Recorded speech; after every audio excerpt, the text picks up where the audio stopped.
Hello, everybody. Welcome to Vibe Time with Jerry and Paranormal Roundtable.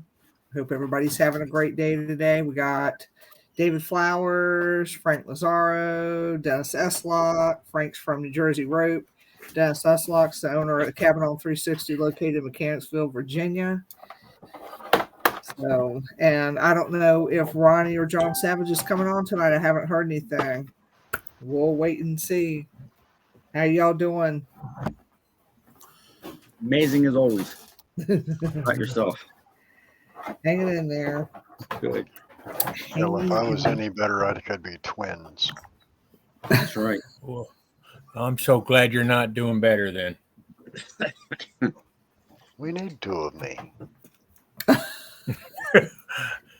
We need I don't think this world could handle two of you. No, I don't Well, think so it either. wouldn't be the world, brother. It'd be one of me staying here to run the cabin and do my usual shit, and the other one just go screw with you.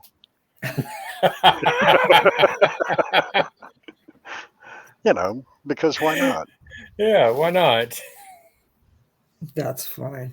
Well, at least we have no glitches tonight like we did last week. Last week was so frustrating. We had Copperhead on here and nothing worked. The show didn't record. Nothing happened. I thought it was recording. It wasn't. It wouldn't go live on Facebook. It didn't do jack shit.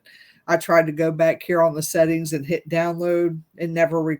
We had it recording and it showed that it was uploading and it never did anything. Yeah. So basically, we just had an hour-long conversation with Copperhead. Pretty much. We have Copperhead coming back, y'all, on October the 14th to make up for the stupidness of what I had to deal with last week because it was very frustrating. Savage. Hey, how's it going? That's Savage Day. Greetings, Mr. John. Sorry I'm late. Greetings from the dark side. I've been putting up the Halloween decorations, and I just got all the lights up. Better you than me. You got a spider on the couch right behind you.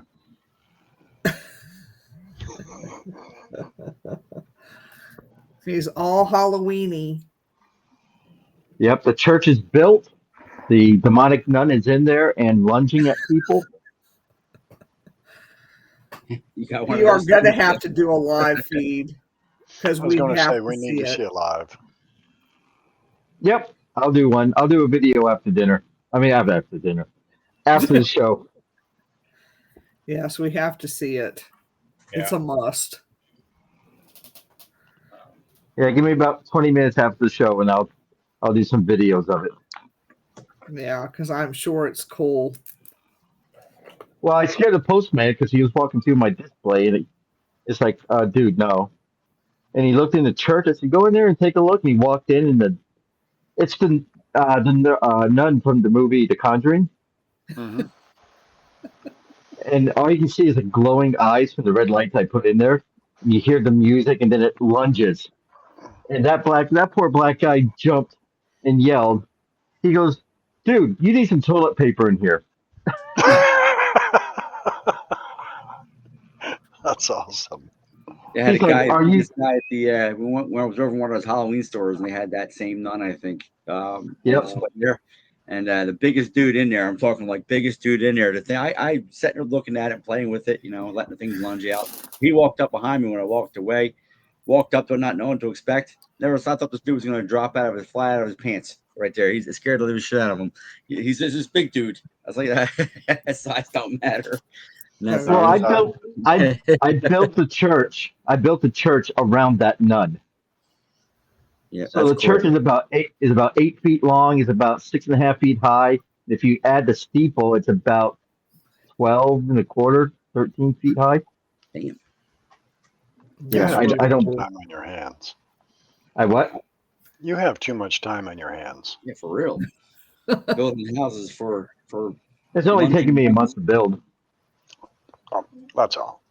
Yeah, just. What are you going to do with it now that it's built? Are you going to keep it, or are you going to tear it down? What do you do afterwards? Oh, I designed it so I can take it off in each section, so each wall comes off. Hi, Tina. And then so after. Yep. I wasn't sure if it was like a shed or something for you. Wasn't like it's not Yep, like a and then and then after Halloween, I'm gonna build rafters for it so I can have a proper roof. But right now, it's just a flat roof, and then we're gonna use it for Christmas.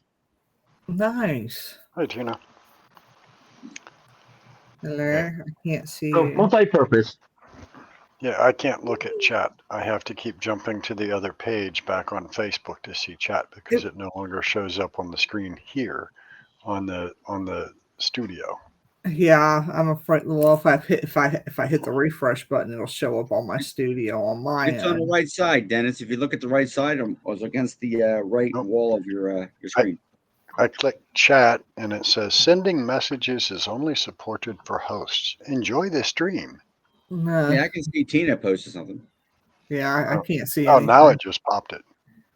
Yeah. Still can't 2 send any minutes later. messages. Yeah. And, yeah, I can't see shit. So This is some bullshit. Yep, there it is. I see it. I'm sorry, but I am not paying StreamYard. What was it? We don't want you to 40, 50 space. some We don't want dollars you a to month, space StreamYard. and I'm not going back under what is it, Vibe Radio Network, because they charge too much too. I got time Vibe for Yeah. Radio's gone. do what? So what's the topic for tonight? The Vibe Network is gone. Yeah, I know Vibe Network is gone, but the company that hosted that is still there. Yeah, yeah. You know, I can't remember their name. I don't want to go back under them because they charge a lot too, and I'm just not paying that. Yep, it's working tonight, Copperhead. Hey, Copperhead. Gee. So, hey, Copperhead. Savage, here's what I proposed as a topic for the night. Now, you're from up there in Wisconsin, right? Minnesota. Minnesota, that's right. Yeah, Minnesota. I'm offended. You call me a badger. Either way, you should be offended that you come from up there, but that's beside the point. Hey, I was born in Florida, so I am technically a Southern. Oh, okay. Well, fine. I mean, I may have been conceived in Mexico. Does that make me fucking Mexican? No. Yes, Jose. But here was my idea. Rico. Yeah. Urban legend. Wow. Ooh. Now, where I grew up in Northwest Ohio, we had Screamy Mimi Bridge. And the legend says that if you park your car on the bridge at midnight, shut off the engine, beep the horn 3 times, you'll see a woman in white rises up from the creek below. And the basis of the story and the basis of the legend is that on her wedding night, bride and groom left on the motorcycle. Somebody had strung piano wire across the bridge, because that happens all the time. Oh, yeah. It decapitated them. So, she is still there. So if you drive up, turn off your ignition, beep the horn 3 times, you'll see her rise up beside the bridge. Based on that urban legend, do you have one based on that one in your neck of the woods?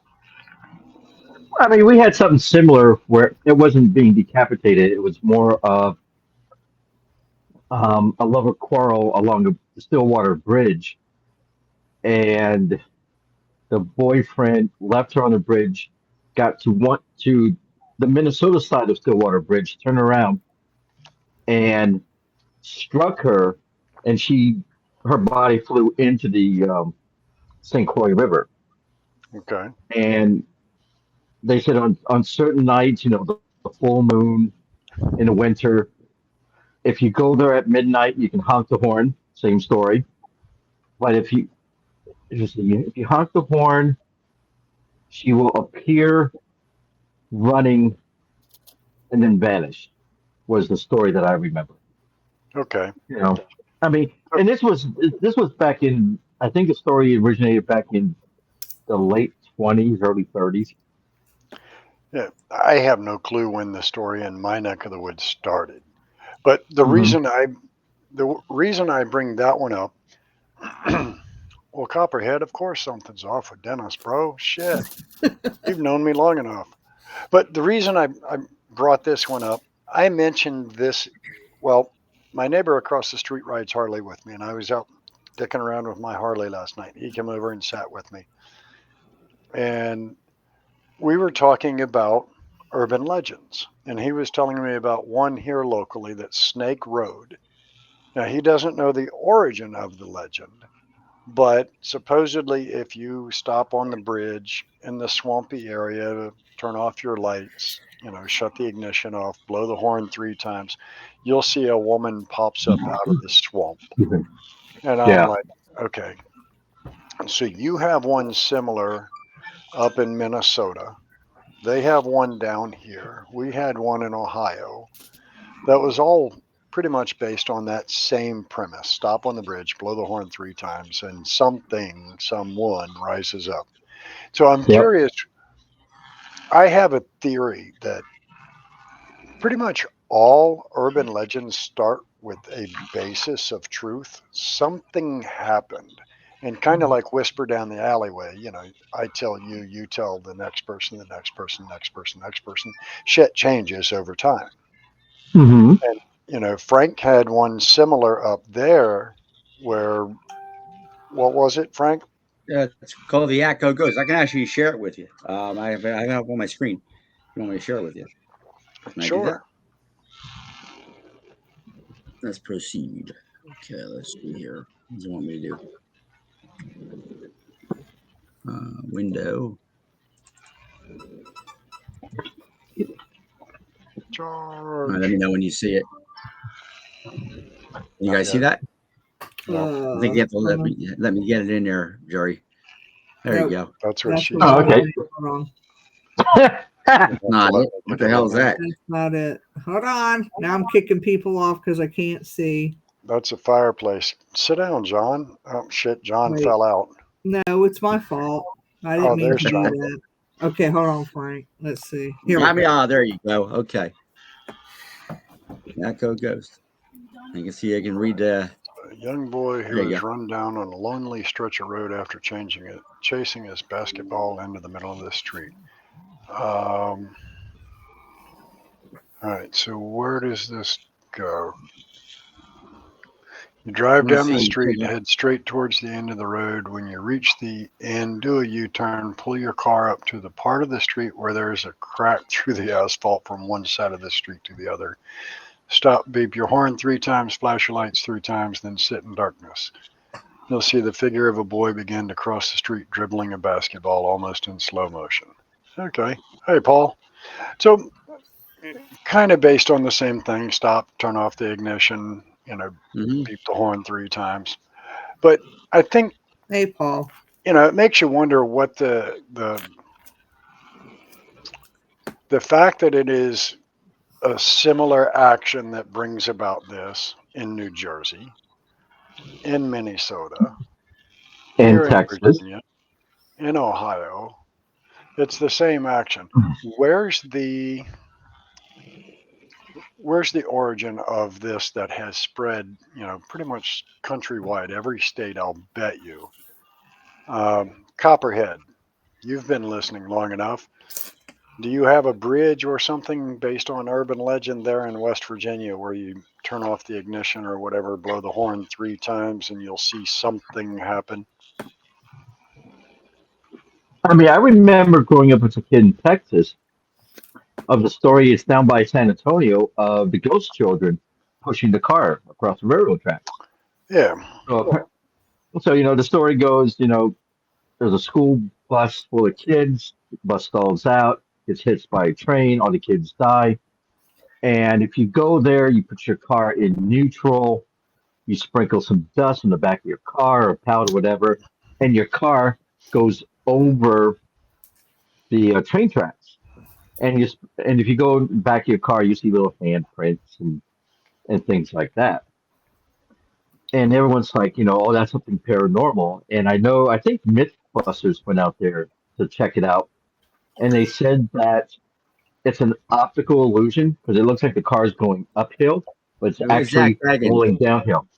Yeah, Zach Baggins ones who did. Yeah, I saw the episode. Ghost Adventures did one. Yeah. Yep. They had the big black SUV that they sprinkled talcum powder all across the back. Exactly. Yep. So, Yep. yeah, but all of these different urban legends, and I think they're cool. I think they're entertaining. And why or how are they the same thing across the country and probably across the globe? I mean, there's probably people in Canada that are going, "Oh yeah, we got that." I'd have to write Vicente in Germany and find out. I think that would be interesting to see what their stuff is over there. I'm sure they got something. I always believe when it comes to folklore, there's always an element of truth to the story. There's an origin. Exactly. And I think that when it comes to a tragic death, especially with young kids, young lovers, people just kind of feed on that story. Yeah. They embellish. Oh yeah, yeah. We drive over that bridge, and I get the strangest feelings. It is kind of weird to drive over a spot where someone just died. Excuse me. So I think that kind of adds on to the story, and people just kind of just start adding their own experience, and the story just grows and grows and grows. Right. Don't feel bad, Ronnie. It hates Jerry too. Mhm. But good evening, brother. Is he still can't get on there? Hey, Leah. So yeah, Copperhead says that they had the lady in white on H Highway in Missouri. She died on her way to the wedding. She's seen on the road. You stop to check, and she is gone. Now, the question is it just that you see her as you're driving by a Copperhead, or is it that you have to stop and do an action like the one that I'm talking about? You actually had to stop on the bridge, blow the horn 3 times, and you would see her rise. But that's the That's the one I'm interested in. Of course, there's another one in Chicago that Resurrection Mary. well, we have Resurrection Mary from the grave or the cemetery there, but there is also Help Road. And I think we've all got something similar to that around now. Help Road is actually named Cherry Road, but story says that young teens were out on a date. He crashed the car into the ditch. She died in the car. He crawled up on the highway and in his own Mm-hmm. blood scrawled help. And no matter what they do, it always comes Yep. back. But I think there's something similar to that one pretty much everywhere. No matter how many times they try to pave the road or they do this or paint the building or whatever, it always bleeds through. I just think they're fascinating to listen to all these urban legends, and I don't know. I find them quite entertaining. But Just a found lot of one here. Go ahead. oh, go ahead. No, I was going to say, no, a lot of the stories also originates with teenagers. Hmm. It's kind of like truth or dare. I dare you go out to the bridge at night, on a full moon because someone hung themselves from the girders, Yeah, and that story just keeps going and going. yeah, and it begins to take on a life of its own, so to speak. Yeah. And then Yeah. little cousin Johnny visits from 6 states away, and he takes that story home with him. And all of a sudden, oh yeah, we got that same thing across town. If you do X, Y, and Z, you get the same result. Yeah. Or it becomes little Johnny wanting to freak out his friends and go, I heard this story about this place locally. So, I find them fascinating. I find them interesting. Some of them I find rather humorous. Now, I will tell you, though, years ago when I did Full Spectrum Radio with Matt, he was telling me about Help Road. And Mm-hmm.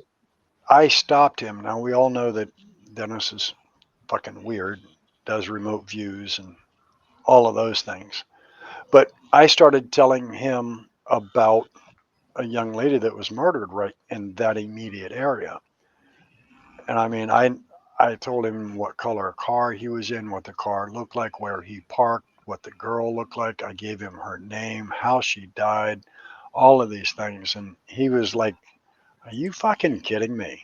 He's like, dude, we went out there just to investigate this urban legend, and we're running audio recordings and everything, and we got so many pleas for help from a young female. I went and did research in the archives and ended up, he's like, I bought the police records and everything for a young lady that was murdered right there. Mm-hmm. And he's like, so, it makes you wonder, is there a correlation between urban legend and reality? And what is that correlation?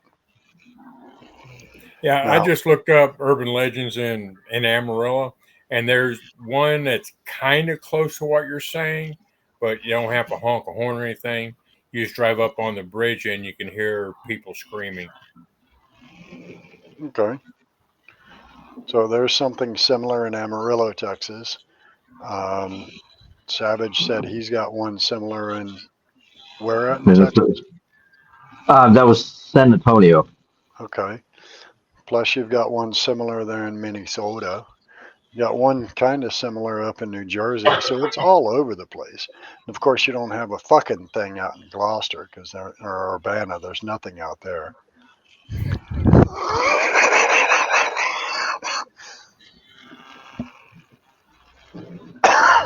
Hey, Jerry, we can't hear you. Here you have. She muted herself. That was so much better.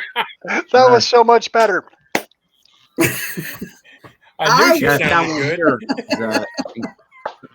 I had been on mute all this time. Oh my God. And my hair's not even blonde anymore. I turned it dark. That was flawless. Fuck off, yeah, I just found one here. It's called Clinton Road. It's like a one where it says you have a road that defies gravity, but you have similar to one with the Baggins. Is that Gloucester? No, it's in Clinton, on Clinton Road. I'm not sure exactly the town.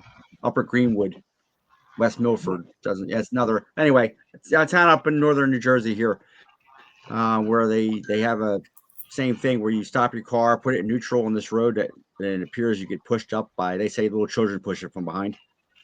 So Terry Osborne just posted something like that, but I don't know what county they were in to do that. It has a start point, and you put your car in neutral, and then it like pushes it or goes for miles and miles, and then it stops.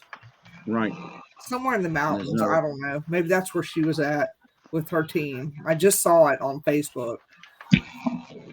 Yeah, I had to go back online to look. There was a ghost story when I was growing up in Killeen, Texas. There was a place called Maxwell Bridge, and it was again an old iron trestle bridge. One lane car can go through there. And the story that I remember as a teenager, so I took some of my good friends out there who I was dating, and the story goes that a bus was on the bridge, lost control, went off the bridge, and the kids died. And again, with the honking the horns, if you go there and honk the horn, you can hear the kids crying for help. But there's also another story about there was a tollman on the bridge who was killed by a speeding car. So if you go to the bridge and you tap on the trestle, the tollman would appear, and you have to pay a toll, or he'll tell you to leave. I mean, there's lots of different stories about that one bridge. But again, a lot of it's just folklore. Yeah. And it's in the middle of nowhere, Texas, on a dirt road. No lights, no cars go down this road. I mean, it's spooky just being there. Interesting. So, Paul, if you want to type into the chat which one yours is based on there in North Carolina, I'm curious. Yeah. I find it interesting, and I wish we had some West Coast folks that could chime in that, what similar folklore or urban legend do they have out that way? Oh, by the way, abstract thought. Frank, my daughter just messaged me a little bit ago and told me that Norwich Asylum is on fire. Where is that? Norwich, Connecticut. I've never heard What's of it. left of it anyway. That place was jacked up. So I went up to visit them. It's probably been 5-6 years ago. And, this wonderful gift that I'm afflicted with. I'm in the back seat staring at my phone, and I just start hearing all these. We're going to the casino, and I just started hearing all these voices yelling for help. So I shut my phone down for a minute, and I said, "Are we near a hospital or a cemetery or something?" And Jesse's in the passenger seat, and she goes, "Kind of. Why?" He goes, "Well," I said, "I'm just hearing all these voices screaming for help." And she tells her husband, like, "Pull over, Jonathan. Open the side door." And as I look out the side door, there's all these empty buildings over there. And I'm like, okay, it's 100 times louder now that the door's open, but what the hell is that place? And she's like, yeah, that's Norwich Asylum. It's been vacant for years, and they're starting to tear it down. The casino bought the land, but they have had 3 contractors that have left the job and walked away because of all the activity. So, yeah, Norwich Asylum was supposed to be pretty massively haunted. Plus, it had the state's largest Jewish cemetery right next to it. So, Paul Fowler says AI overview. Website says Rowan County has one of the 10 chilling urban gravity hill in Richfield, North Carolina. Cars in neutral appear to roll uphill. Yeah. That's interesting. There it is here. Yeah, it says I got a picture of it burning right here. Former Norwich State Hospital catches fire. Yeah, looks like it was going pretty good too. Yeah, I don't know how much was left of it. Like I said, they were doing demolition on it anyway. And then Lee says they have a lady in a white dress appears in the road over in Cherryfield. She supposedly died in a wagon accident on her wedding night. There we go, wedding night again. So where is Cherryfield, Lee? Which state or country are you in?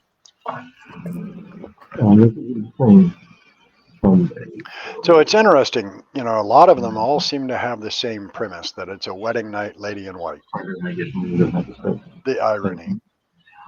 Yeah, I was going to say there's a lot of stories about Lady in White all over the place. Yeah, and I find it, I don't know, I mean, pretty much anywhere you go, there's a lady in white. That's yeah. I mean, we have it here at Fort Monroe, the lady in white that hides inside the moat. Well, one at the Manor House. Yeah, we got Lady in White at the Manor House. Well, yeah. So why can't we find a spirit that's like the lady in the tie-dye shirt? I mean, reasonable question. But then again, why don't we ever get, EVPs that go, it's Brittany, bitch. Yeah, we got one here in the Flanders Hotel in Ocean City. Is a lady named Emily wearing a long white gown and barefoot. So another one in New Jersey as well. Another white dress, white gown. And one in Hazlitt, as well as one in up in Maine. Yeah. Branch Brook Park. 3 of them in New Jersey. Oh, wow. All right, so Copperhead says the lady on H Highway there in Missouri died in a wagon accident. That's wild. But, and then now you mentioned Resurrection Mary. She was supposedly seen running down the road in a white dress too. Well, it was a ball gown because she had been at she was at a swing club that's right down the road on Archer. Yeah, well, Archer, that, by the way, that place is no longer there either. It burned down. No, and but I've gone to that. Yeah, I mean, I've gone to Resurrection Cemetery before they took out the bars with the fingers that was bent. So I've seen it. It is real. I know they took it out because too many people were coming to the cemetery, and there was such an uproar they put it back. on the gate. Yeah, there's Resurrection Mary. When I did my presentation out there, Ursula brought me out to speak at GhostCon, and Matt took me down by there. We didn't have time to stop and hang out and check it out or anything. But one of the coolest images was shot in that cemetery. Shows a woman, ironically, in a white dress, sitting on a headstone, kind of in, the thinker position. Oh, that's his grove. Yeah, Bachelor's Grove, different cemetery. Yep. But there's a lot of history and a lot of urban legend folklore in Chicago. I mean, unfortunately, Chicago is notorious for burying a lot of theirs too. Yeah. They don't want to acknowledge a lot of their paranormal stuff. Like even. Well, they can't because they're still on the voter registered list. True. The Valentine's Day massacre, the wall had stood for years, and they tore the wall down not long ago. Mm-hmm. But as part of the Valentine's Day massacre, if you're not familiar with it, they had one set of gangsters lured the other set of gangsters to a warehouse to go look at alcohol, and then two fake cops lined them up against the wall, and they just flat blasted them with machine guns. Bugsy Malone's henchmen did. Well, that wall stood for years, and it was kind of a destination, I guess, to go investigate and see if there's anything there. Well, they finally decided, we need to tear that down. We can't have that there.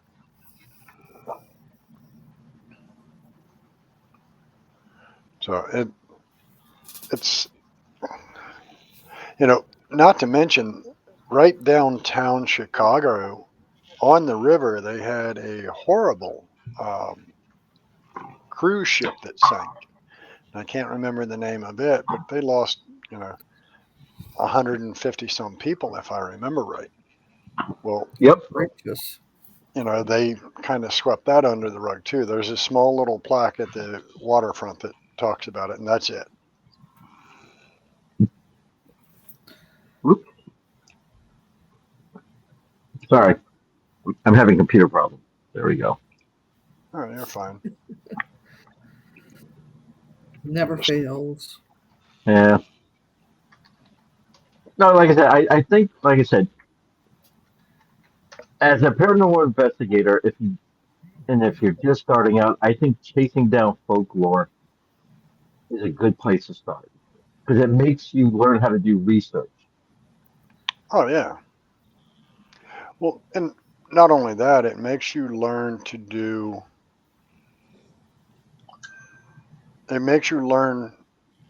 what you're looking for, but you definitely learn research. Yeah, and you learn, what's hearsay, what's factual. Can you validate, let's say, a car accident with two lovers that went off a bridge? Can you find newspaper clippings and validate, yes, this story is true. There was an accident in 1920, whatever. Two people died. They were on a date. Car blew a tire. And it's in the general area where the paranormal activity is being told that's happening. Where people see someone walking along the road or the vanishing hitchhiker,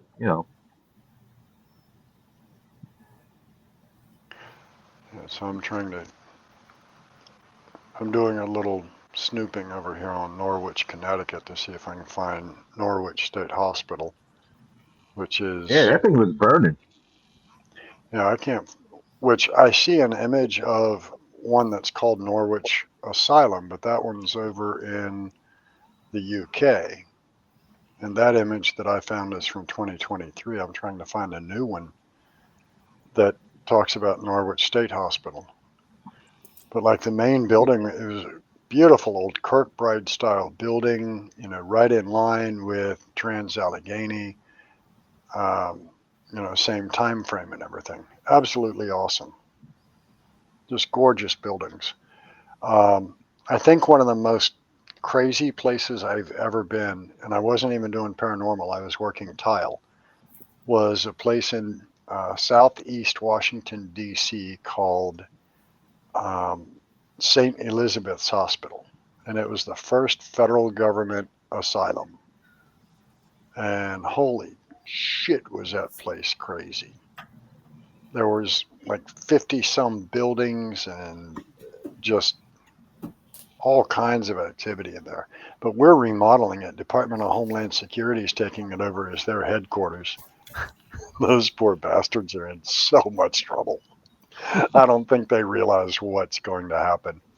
I mean, I talked to the general superintendent, and he had one of the buildings that he said he was on his third set of electricians.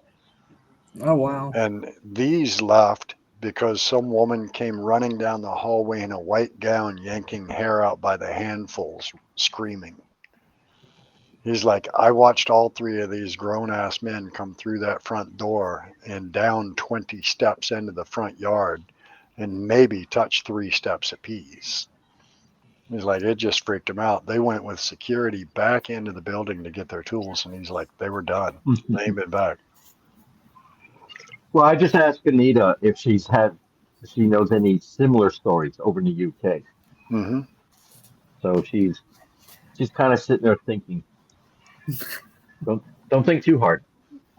I'm sure they got them. They have to. Well, the curious point, though, is it that, honk 3 times on the bridge and blah, blah, blah. That's the key part that I was after. Because what's the common theme on it? Yeah, with the honking. Right. Yeah, that to me, that's the commonality of it that I'm looking for is, stop on the bridge, honk the horn 3 times, and get an activity. Mm-hmm. Now, it makes me want to go check out this place here locally called Snake Road, not only to try that,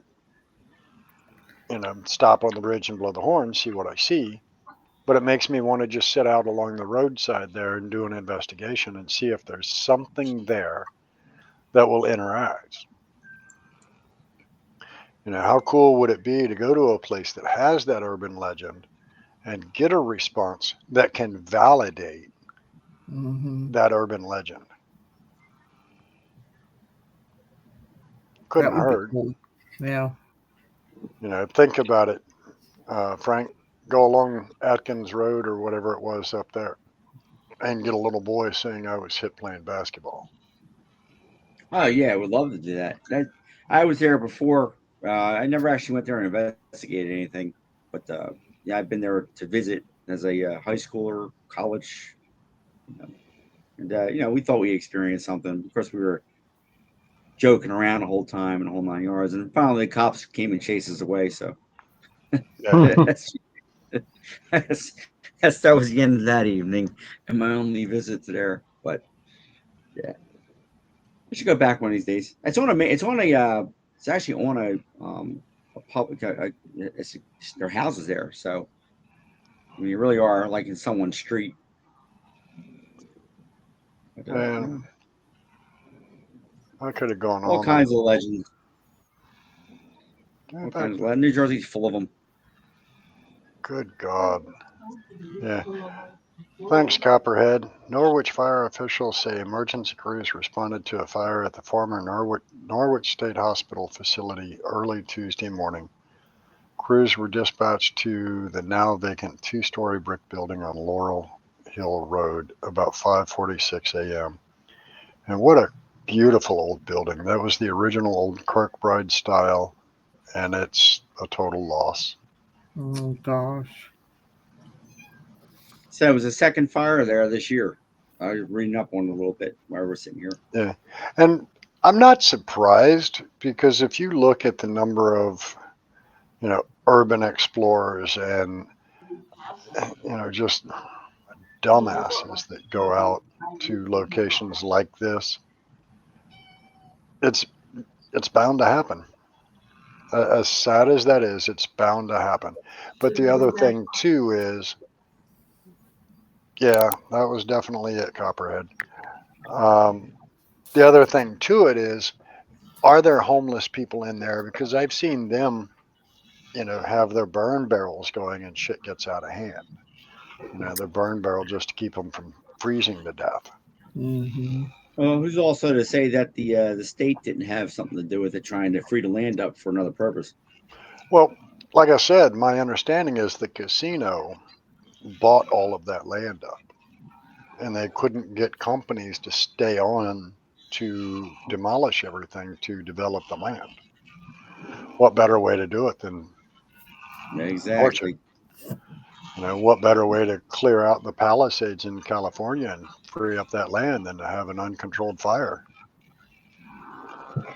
I mean, I'm not saying that there's a conspiracy there or anything, but it sure sounds like a conspiracy.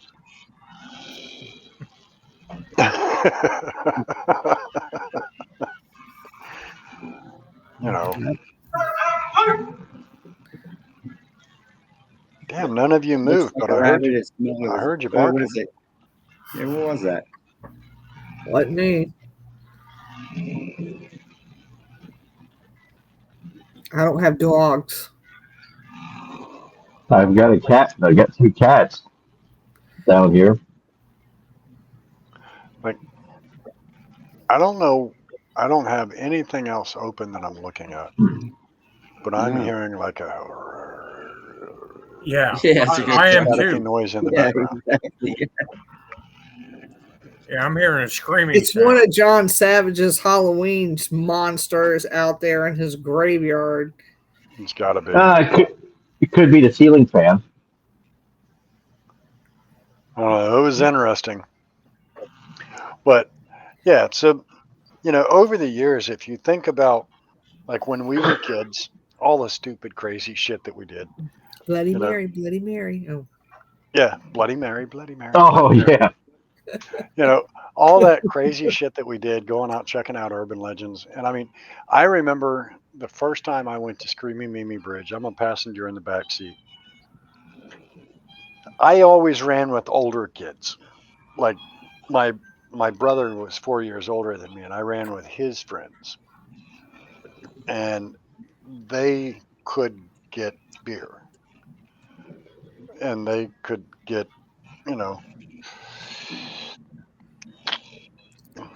geeked out.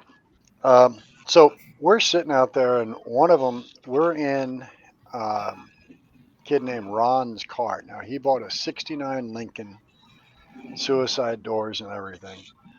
He is absolutely baked. Like, stoned out of his mind, baked.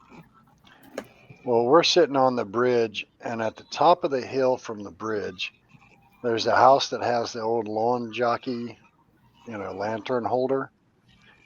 And all of a sudden, Ron just starts screaming, "Get me the fuck out of here. Get me the fuck out of here. Go, go, go, go." Well, Troutner doesn't even pay attention. He just fucking stomps it, fires it up, throws it in drive, and stomps the throttle. Yeah, it turns out Ron was so baked that he thought the lawn jockey was somebody coming after us. Damn near crashed the car. We get halfway back to his house, and he's yelling, "Stop the car, stop the car." He's in the back seat at this point because he's damn stoned. He leans out the door to puke, forgetting he has suicide doors. Imagine how that one went. Wow. But it's always funny, just listening to the difference in the subtleties. And some places have the lady in black. The Exchange Hotel Gordonsville has the lady in black. So I don't know. It's interesting to me. I find urban legend and myth this time of the year fun. I keep hearing like a cat. Well, I think that might be my cat. Oh, okay.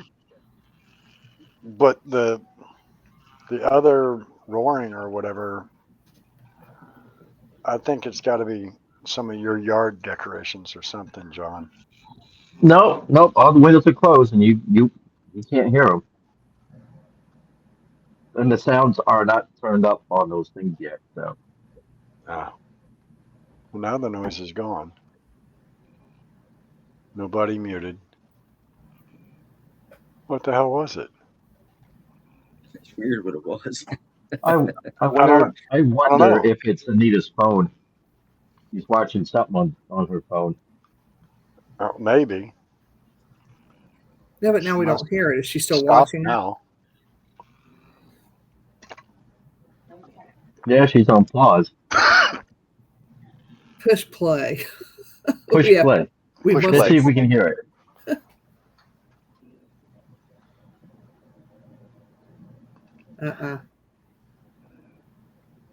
Nope, that's not it. Yeah, see, Ronnie says, I hear the demonic noises. Now they're gone. Yeah, see. So I someone don't has know what it was. One of y'all got someone an gives Red off rum. Red rum. Red rum. One of y'all got an attachment. Ain't me. I think it's Frank. He's in that room full of all that gear and Yeah, I can hear this shit too. It isn't me. It's not coming from the room, so Jeez, I can't. I don't hear it. Here, I'm going to turn off the fan, see if that makes a difference. But we don't the one hear who it now. doesn't hear it is Yeah, John. we don't hear it now, so it won't matter. That's wild. 2 It weeks definitely in a sounds like row. growling or something, didn't it? Well, look, when I did Full Spectrum, we were on what the hell? It was the same Blog Talk. Blog Talk. That's what I we was had- trying to say. We Yeah. had a 3-female team that called in, and it was just 3 females that were talking to us. And we kept hearing men talking. So we asked the ladies, which one of you has your husband in the room? And they're like, my husband's at work. My husband's already in bed. I don't even have a husband. There's no male here. And I'm like, I hear men talking. So I went through the switchboard. I muted every single one of the guests on the show, including myself and Matt. And we hear this male voice comes through the recording, through the soundboard, whatever, and called out one of the ladies' names. And it couldn't have possibly been one of us because we're all muted on the call. So, yeah, see, I'm still hearing it. Yeah. Here, hold on. I'm going to try something. I'm going to mute my computer and see if you guys still hear it. No. No. Unmute.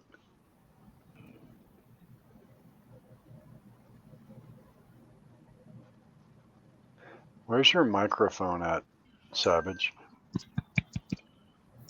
Your On my microphone's headset. in your ear? Yeah. No, like where's the physical microphone? I think it's like right down here on the headset. Oh, okay. So, I mean, I think it's coming from yours, John. He's got an attachment. Unless it's picking up the AC vent right above me. Beetlejuice, Beetlejuice, Beetlejuice.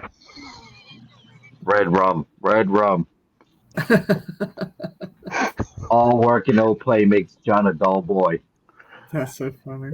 Yeah, well, maybe that's what it is. I don't know.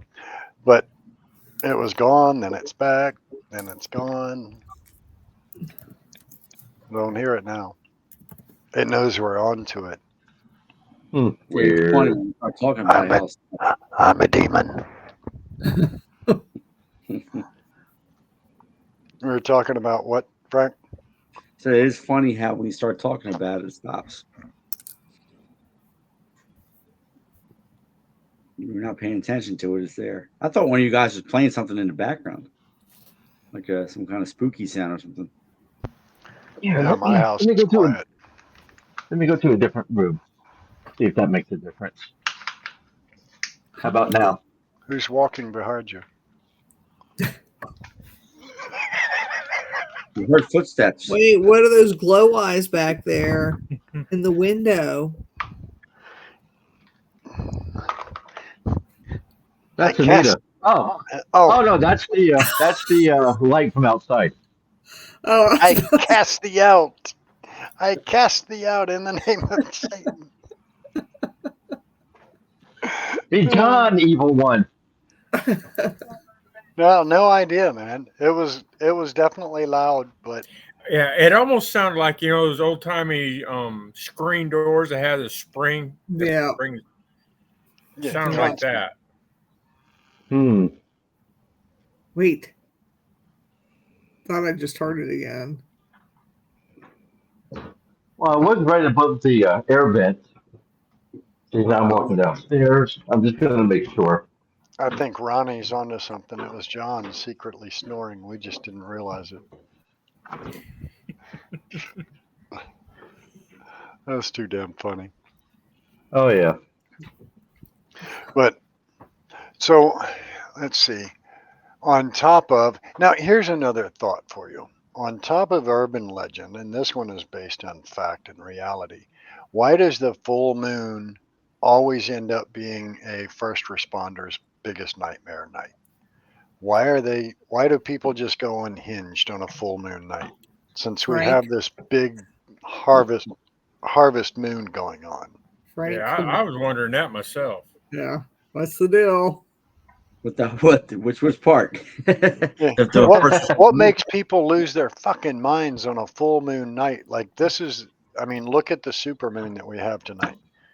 Well, last They night. say that the moon it affects the moon is what affects the tides and everything, right? Right. So I don't know if we're. Then the theory is that we're composed of water, and but then you read something about it that says it's not enough water to actually have an effect on us as it does on the larger Earth itself. So although we're 90% water or wherever we are, they say the moon causes it. I mean that's the whole premise behind it. Is the moon is the because it affects the Earth, that it affects us in the same way. I actually did some little bit of research on that. I don't know if I can find my. I did a little thing on that. But I find it fascinating. I've got friends that are law enforcement and first responders, and they're like, "Man, I fucking hate full moon nights." Full moons were always the worst. Now, does it still screw with things if it's a cloudy night but still full moon? Yeah, it doesn't matter. It could be overcast or absolute downpour, but a full moon night, first responders go nuts. Yeah, Copperhead, we don't expect full moon to make you lose it, brother. We know you've always been that way. You're just fucking nuts from the beginning. True. Very true. I just find it odd that the show didn't run at all last week while he was on it. Yeah, well, never had that issue. I'm telling you. If you didn't already know this, I think Copperhead plays with ghosts. And I think he may be haunted. Yeah, I agree. He brought his ghostly ghosties with him. And they just cut the whole show and messed it up. Scrambled it. We'll find out on the 14th. They didn't want their story told. That's right. That's they exactly sure did what not. It was. Because it sure did not record. Even though I hit record. That's funny as shit. But yeah, I mean, you have, full moon. Back in the day, like, pirates and such, sailors hated to sail on a full moon night because everything was bizarre. It made the oceans themselves crazy. It made the animals in the oceans act crazy. Made the persons on board act crazy. So I don't know. There's so many different things that weigh into it, and I think it also makes a variable and a huge difference in the paranormal field as far as if you're investigating on a full moon night.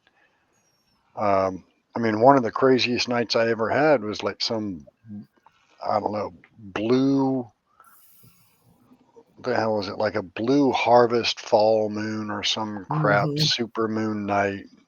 That was the craziest night I ever incurred. Matter of fact, you've heard the singing that I captured at Henricus. That's where I was recording. There's a noise again. Okay, the AC just kicked in. Aha, debunked. So yeah, I mean we have an air vent right there. I found my little thing I did it said the effects of the full moon.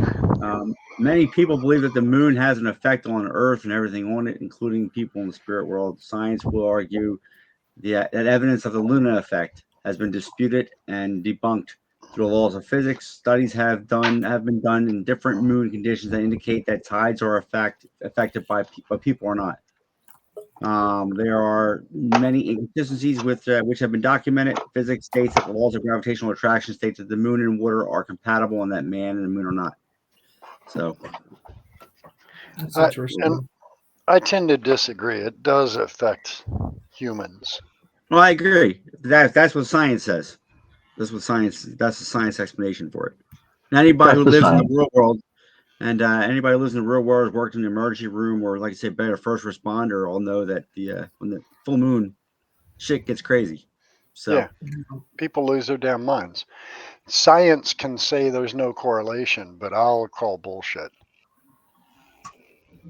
I mean, nah, I'll call bullshit. I mean, I'm looking at this ancient origins.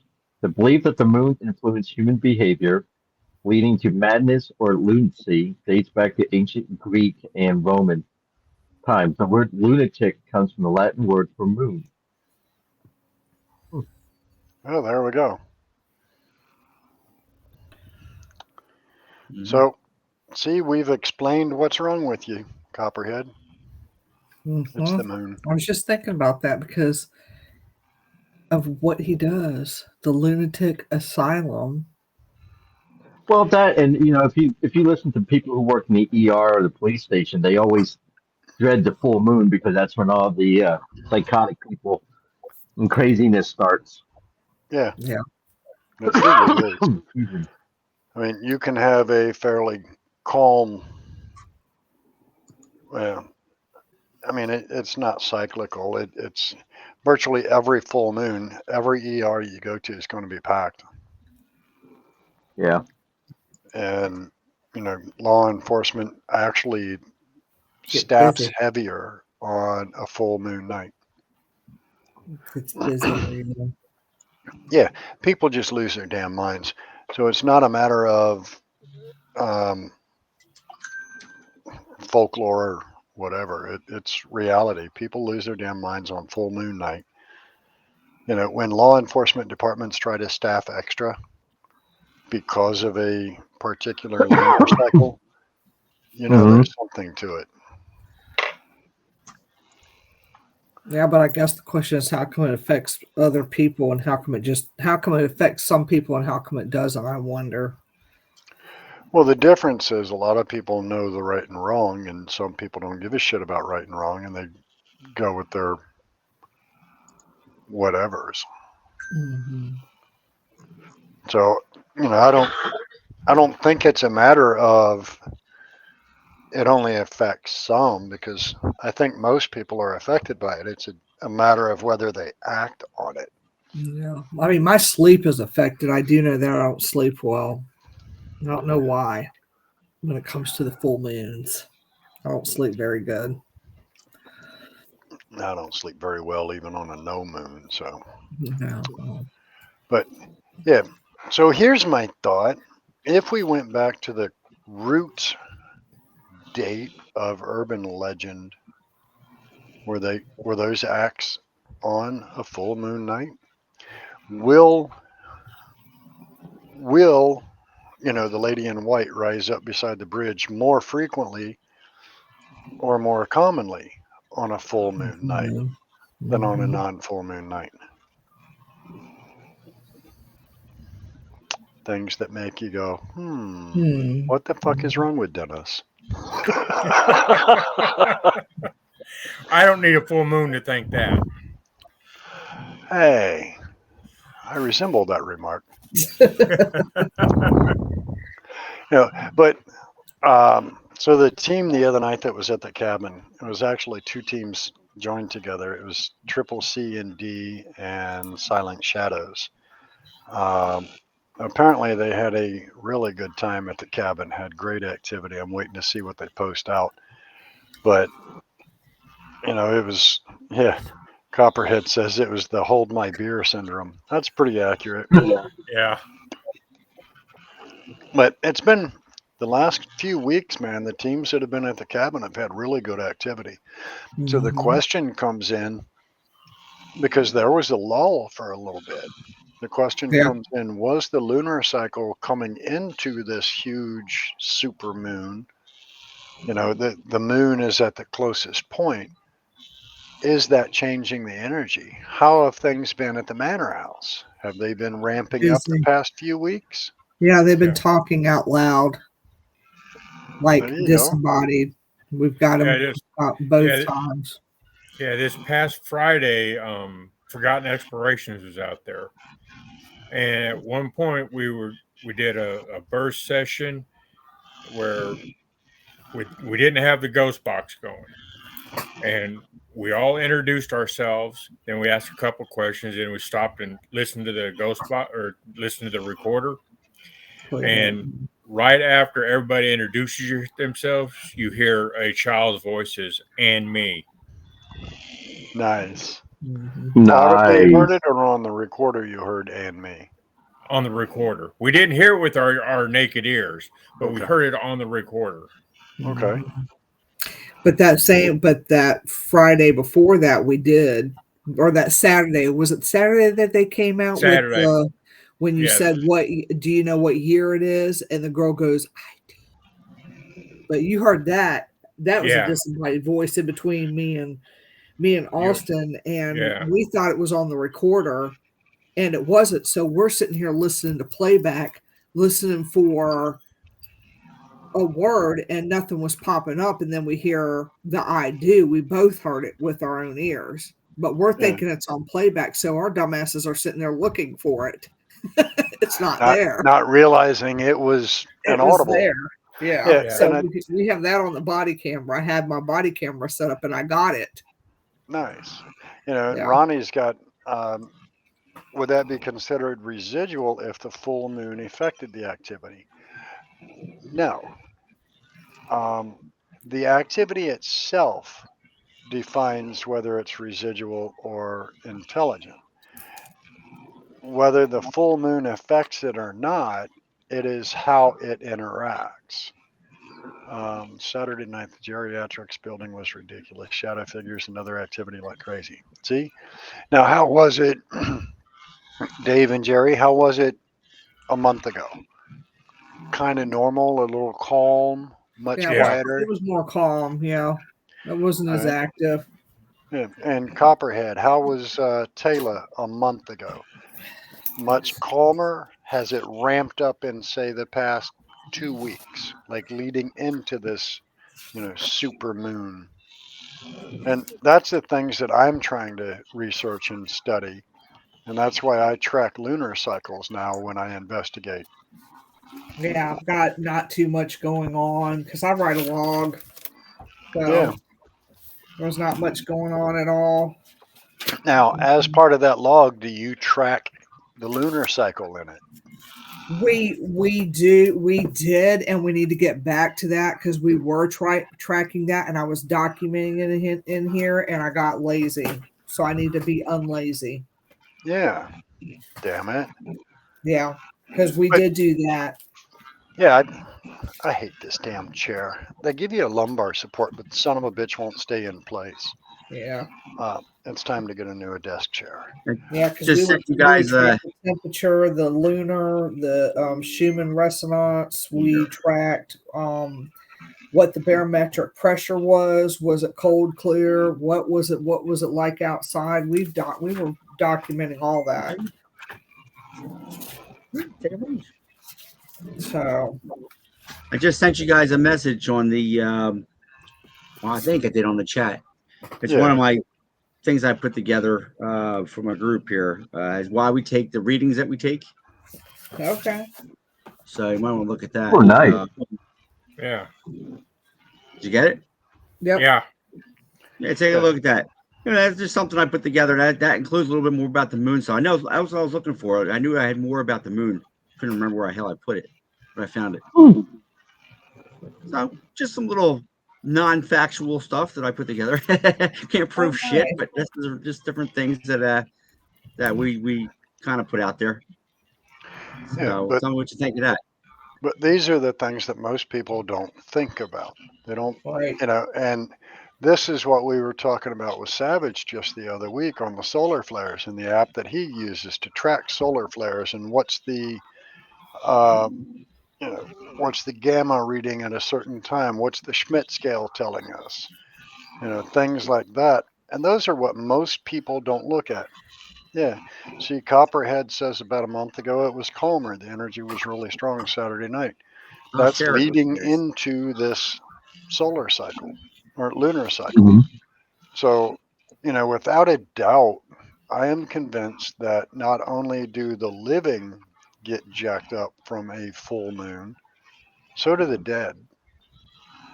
Now, does that mean that the dead feed on it? It gives them energy? Not necessarily. Maybe just like the living, it just makes them a little more prone to lose their inhibitions a little bit and do the crazier shit. Hey, Jerry, I'm going to share that page. Well, all right. Well, let me throw something else into that mix. If you look at the paranormal activities before, and this is not political, so please let's not get into a political discussion about this. Before Charlie Kirk was assassinated, and look at the energy shift after he was assassinated. Did the collective that we all had, did that change the environment and make things more active? I tend to think so. Copperhead, check your messages, bro. I think the human energy environment, what we put into the environment, and if you look at all the crazy shit that went on immediately following Charlie Kirk's homicide, look at the emotional energy that was expended into the universe. Yeah. And I'll bet if you could go back and look through notes after Lincoln was assassinated, after JFK was assassinated, even the attempt assassination on Trump, where he got his ear pierced. I bet. Or even after 9/11. Oh, most definitely. I guarantee after 9/11 things went off the rails because the emotional energy of the world just went apeshit. So I guarantee paranormal activity spiked for a period of time. The question comes in, how long? But we know it did.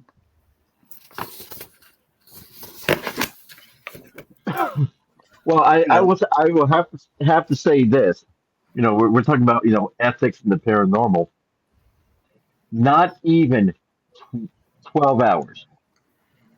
There was some Yahoo on TikTok already trying to do an ITC session claiming to get Charlie Kirk through the spirit box. Well, and I know who you're talking about, and he does that every time. Anytime a famous person dies, he does that. That's just, I mean, his body wasn't even cold yet. Yeah, I won't even say asshole's name, but he's done that for, well, matter of fact, right Ozzy. after all the way back, I became aware of him right after Mark and Debbie's deaths. Mm-hmm. And, he claimed that he reached out and, communicated with them. And, I'm not going to lie. I did the same exact thing, but I did it with his family sitting at the picnic table with me. But I didn't make a spectacle of it. I didn't put it out for the world to see. Mhm. I still have those EVPs. But, the funny thing was that, for lack of better terms, if anybody understood how to do an EVP, it was Mark. And, I got some amazing responses sitting at the bluff at Henricus Park 2 weeks after that incident. Yeah, but I can see you talking to Mark because you had that relationship with him. Yeah. I can't see asshole talking to anybody unless he had a personal relationship with him. No, he was just doing it for views, and Exactly. Yeah. and the stuff that came through the spirit box, it's subjective at best. I mean, we don't know if he pre-programmed that device to have certain words or phrases. Well, I'm not a go ahead. I'm not a fan of the broken radio anyway. Yeah. I mean, if you want to get down to brass tacks, that's all a spirit box is a fucking broken radio. But, he claimed that he had spoken to Mark and Debbie. Then, I went back and I talked to Elvis, and he, all of these celebrities that have passed, this asshole has claimed to reach out and speak with. And sometimes I want to reach out and just, clunk him in the dome. But, I mean, come on, let's at least be respectful to a degree. But some people are in this more for followers, fame, viewers, etc. They're not in this shit for the right reasons, and they don't respect themselves, let alone anybody else. Nope. Exactly. Frank, did you pull the document down? Yeah, well, they were just chatting, so I figured I would take it off the screen. Sorry about that. I missed the mute button. It's okay. You're fired. I tried. It was supporting documentation for your moon argument. You guys have a copy of it. I printed it. Yeah, take a read of it. I mean, I guess I just throw things together once in a while and try to make sense of shit. So yeah, well, and that's what we're supposed to do, is try to make sense of shit. I don't know if I can do this. I'm going to try this just because I think you guys would find it fascinating. So I've told you guys that my goal with the cabin is to bring its history and everything and the battlefield to light. So I just sent a few pictures up to the chat. I don't know how to share them in here. But the one is an image. It's an aerial view of the log cabin. It was taken in 1983. And it shows the tree line still behind the cabin and the brick rancher. Shows the field mostly, like the way back was all being farmed at that time. But the others show maps. And one of the maps that I've now put up on the wall. Let me see if I can figure out which one it is. Dude, that looks completely different than what you have there. Wow. Where's the woods? Exactly. The access road is not there, the gravel road. You want me to share these for you, Dennis? I'm getting good at this share thing. Yeah, I mean, if you can, I don't know how. Yeah, I don't have them on my computer. I just have them on my phone. Got another one for you, Jerry, to allow in. But, it shows that tree line, and here's one of the interesting points on it as soon as that picture's up. If you kind of zoom in on it. Yeah, you I don't know if I can do that. Now you're asking for it. That's where I can zoom. Okay.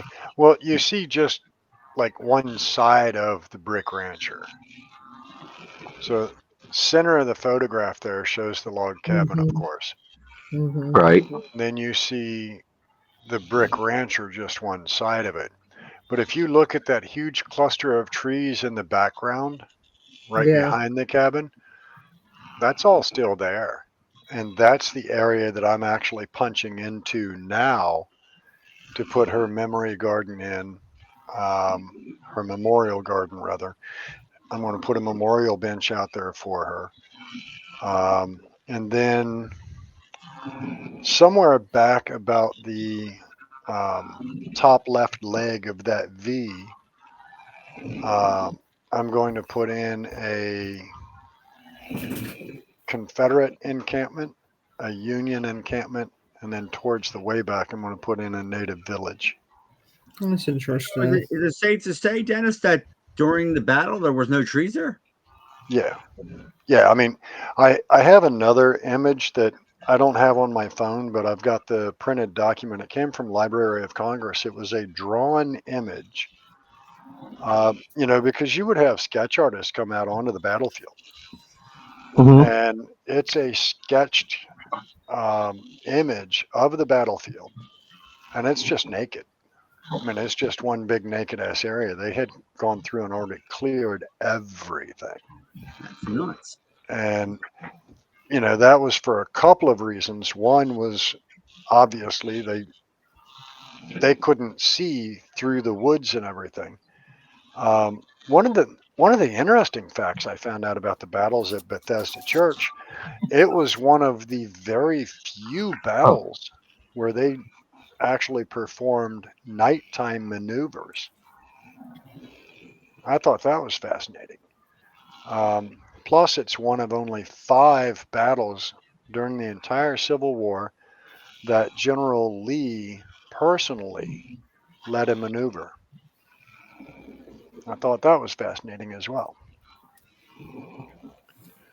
But yeah, so this image that's on screen now is from 1983. Gosh, what a big difference from then to now. For real. The hell, those trees are huge too. You're not talking about little woods back there now. You got some serious woods going on. Yeah. Well, the gigantic oak trees that are in front of the brick rancher, about 8 or 9 years ago, those got ripped apart by a tornado that came through. Did not touch a single shingle on the brick rancher, but it ripped those trees apart. I thought that was fascinating. The tornado literally went right over top. You have a comparison photo from like what it looks like today, same perspective kind of thing, or anything? I'm sure I don't know about same perspective. Well, at least give an idea how. I'm just amazed how in 30 years how much those trees have grown back there. Matter of fact, I bet I do.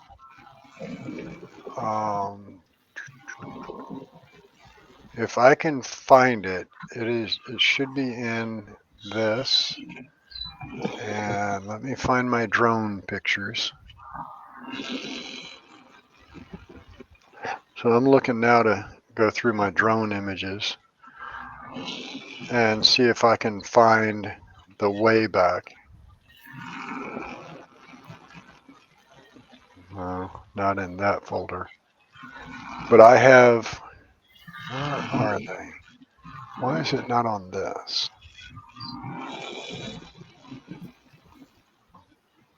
Your air conditioner is loud, John. That's it. Yeah. Is it on this one? Keeps the house nice and cold. I'll bet. No, that's all audio. Yeah, this is the problem looking through, which I'm sure you have as well, bro, looking through a 4 terabyte drive.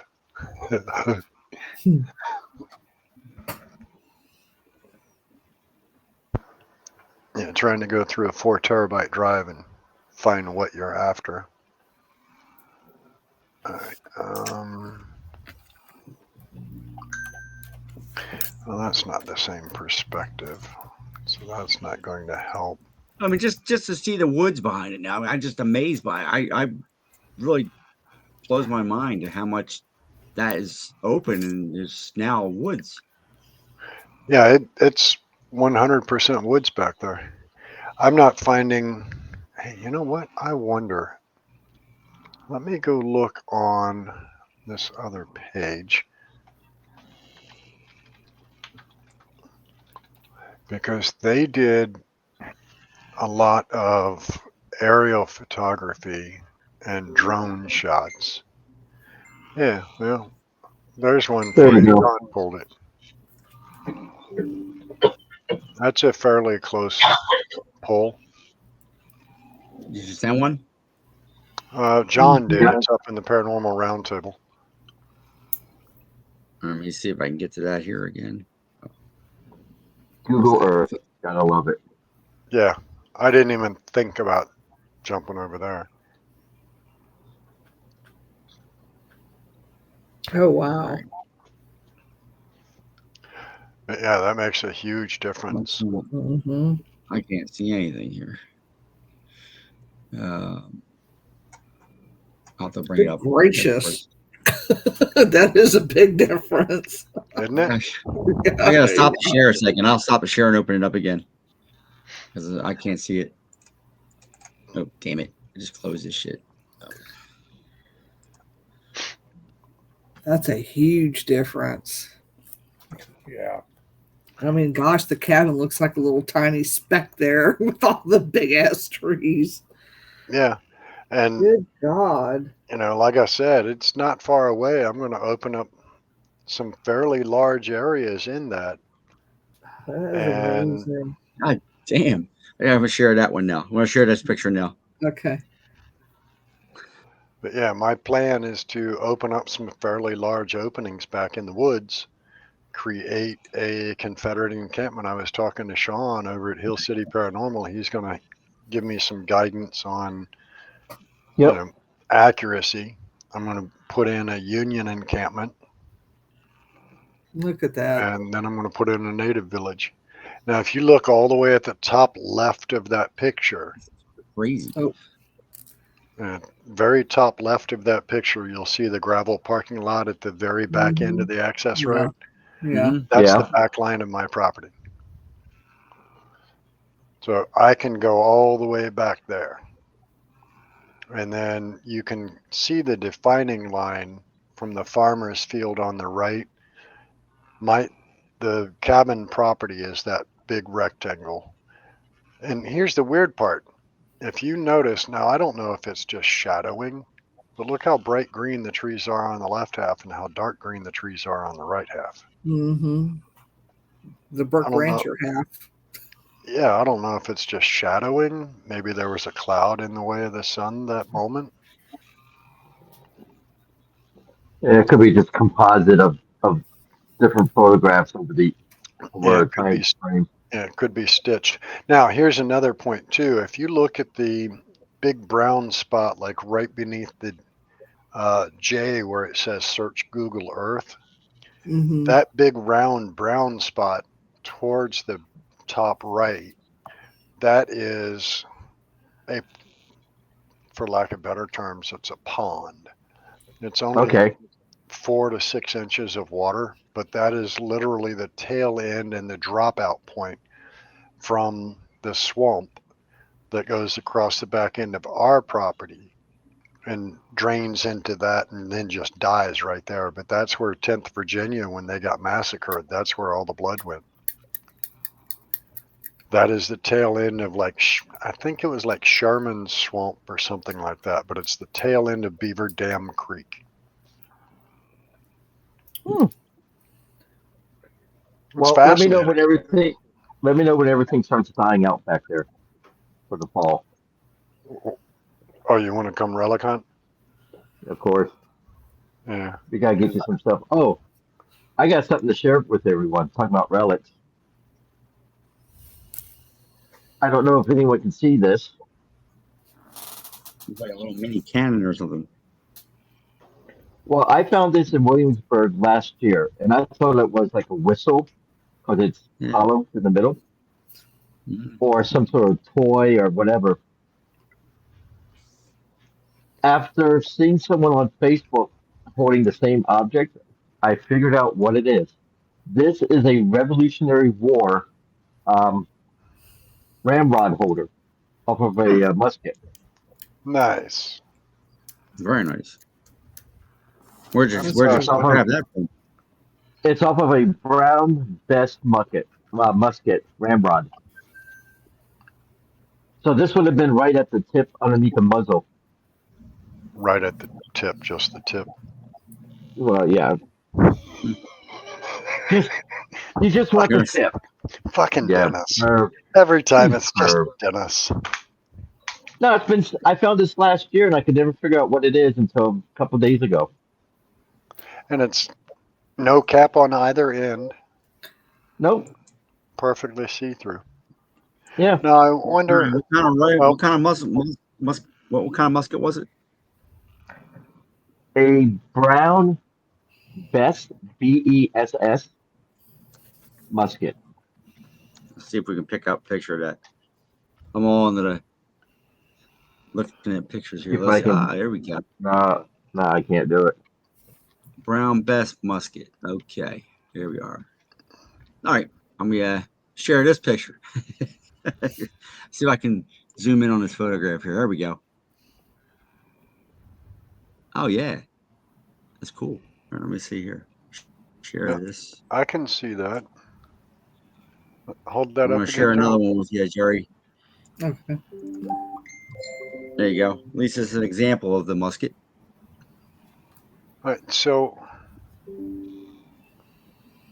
yeah, I can see that being it. Oh yeah, absolutely. Where it's attached into the musket itself. Yeah. Yeah, that's the exact image I was looking at. Now, cool. what is the piece that you're holding made of, John? Can you tell what its metallurgy is? Brass. Okay. That fits right in with that image then. That's pretty damn fascinating. Mm-hmm. So this was found probably about 25 yards where I found that button from the Virginia militia from the 1700s. So the battlefield in Williamsburg, which was called the Bloody Ravine, there was also a battle there with the local militia and Cromwell during the Revolutionary War. So yeah, neat little find. That's fascinating. That's really cool. Now I have to go back with some EVP recorders and do some more playing around. Mm-hmm. Yeah, Copperhead says Brown Best would have been about a 72 caliber. Okay. That's cool. Interesting. All right. Mm-hmm. All right. Guys, So well, I'm going to jump off here. I got to run. So, don't run yet. Yeah. Wait a minute. We do have Copperhead coming back on next Tuesday. All right. So go to earth.google.com. I'm going to send. How do I? Let me go to earth.google.com. Right? Earth. Yep. How do I capture this screenshot? Because this one is absolutely fascinating to me. This image that I just found, but I don't know how I can capture this image. Where am I at here? Was it? Well, I got earth.google.com up there. Okay. In the search, type in the cabin on 360.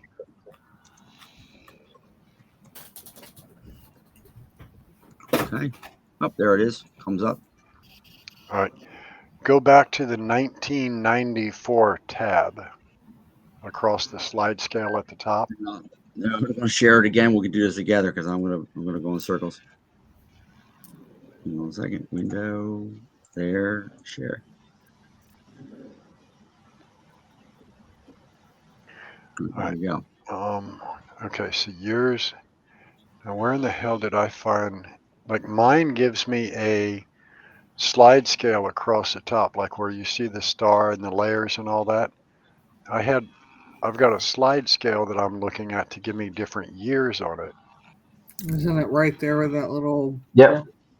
Yeah, it's right next to the ruler where it says historical Okay, yeah. imagery.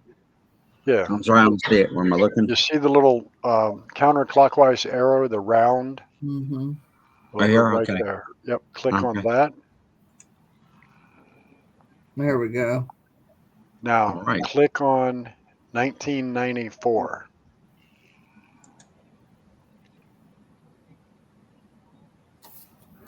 Wow. All right, pull that image down some. All right. Now, right where you All right. move your pointer towards the 11 o'clock position, you'll see a little building right in the middle of the field. Right here? Yep. Yeah, that little building. Right. Nope, not Mhm. there. Go This- back No. behind the brick rancher. Right there.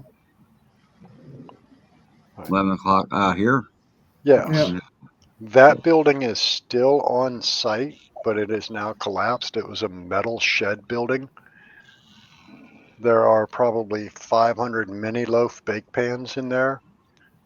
Probably 3 large industrial like dough mixers. So they're still on the property. It's pretty fascinating. But my wonderment is, if that's 1994, if you look at the log cabin, do you see that big square in place behind the log cabin? Am I going back to 94 again? Yeah, stay on 94. Sorry. Well, I guess it doesn't matter. It's showing up in 2003 also. But do you see that big cleared square? Yeah. Yeah. Mhm. I think that's somewhere close to where we found what they think may be a brick foundation and several horseshoe parts. Hmm. That looks about the right distance back, and it was definitely on that side. And we suspect that there may have been a farrier's building back there at some point in time. We're just trying to prove or disprove that. That's neat. So it looks like by 2003, your trees started to grow in there, though. So somewhere between 94 and 2003. Did someone, why did they just grow out? I mean, they were, I guess it wasn't maintained anymore. Oh shit, click on 2004. There is a building back there behind the log cabin. Yeah. Zoom in on it. Why that one? There's a shed back there, Mm-hmm. or a building of some sort. Not the shed with No. Like right behind the log cabin itself. Right there. I see it. Here you go. Yeah. Yep, right there. There's a building of some sort there. Yeah, that proves your theory there, what you were saying. So the question comes in, and it looks like straight back, midway back, there's another small clearing. Well, that's still mostly cleared anyway. There's no trees in that area. Go to 2007, you'll see it better. Yeah, technology got much better. The camera shot's much better. So what year did it disappear? It's not there. It's 11, not there in 2010. 11. Yeah, it's there in 2008 and gone in 10. Yep. So there you go. Somewhere between 8 and 10 is when it came down. Interesting. But so looking at the building off in the neighboring farmland. Mm-hmm. But if you look at 2010, you can see that the roof structure is starting to deteriorate and go away. Yeah. 2008, it still looks like it's fairly intact. 2011, it's mostly gone. That's neat how you can see those changes. It just shows that through the years, that land has gone through so many changes Mm-hmm. that, to me, it's fascinating as hell. So it looks like 2008, 2007. Let's go to 205. 2005 looks like shit. Yeah, can't see Come on, nothing. load in. 2006. I'm looking at the cell towers at the back. When did they go up? It looks like they did that clearing all the way back to 2003 and started it in 94, it looks like, on the very back right. Right there, yeah. 2018, you see them pretty clearly right there. Yeah. But the other cool thing is, look at the difference in the photography quality. Mm-hmm. Yeah. For sure. Look at that.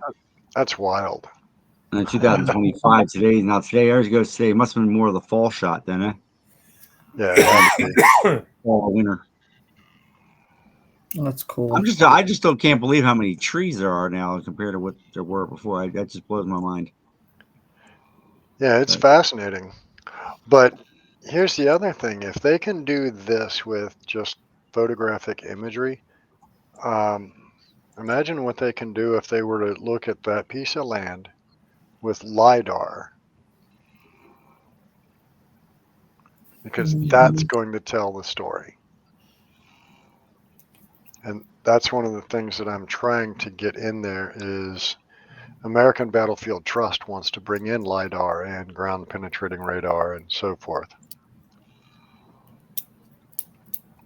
Oh, cool. Where were the dead buried? Are they buried on the property? From the battles? On the battle. Yeah. All over. We don't have any direct confirmation on any burials as to Were they where. buried where they fell, kind of thing, or so? We know that, like, I found some of the one book that I found said that there was a local woman that came out to help the wounded, and she was shot as the Union was in retreat. They turned, fired a single volley to deter being chased, and struck this woman. So, but it doesn't tell where the dead were actually carried off to and buried. But yeah, if you look down towards Battlefield Elementary, which you can't really see it. I'm looking at the 2010 image. Let me go look at the 2025 image. God, the drastic change. But the church was in this one little clump of trees over near the elementary school. And it's just gone. It's crazy. Good golly, that you can't see nothing in that picture. There you go. That's 2000. That's 1994. Yeah, the 1985 image won't pull in for me at all. I'd love to be able to see it, but looking at vintageaerial.com is where I found the image that I shared. Another one you look at is historic aerials. Historic, it's spelled AERIALS. Historic aerials. Yeah, and the one that I was looking at was vintageaerials.com. It was pretty cool. It gave me a lot of imagery around the area, but that one shot that I shared that was looking straight at the cabin, I thought was just fascinating. Very good. Cool. Stop this again here. Just kind of cool shit that I, killed my time and waste my energy on. All right. If I ever win the lottery, though, you guys will know. I won't tell anybody, but there'll be signs. Like, dude, I sent the LiDAR plane up today. You won't believe what we found. All right, everybody. Thanks for joining us tonight. Next week we've got Copperhead. Copperhead. Hopefully Again. it'll work next week. Hopefully. All right, you guys. If it doesn't, it's Jerry's fault. As always. Good night, everybody. Good night. Thanks for joining us. Good night. Night. Y'all have a blessed weekend. Thanks for coming.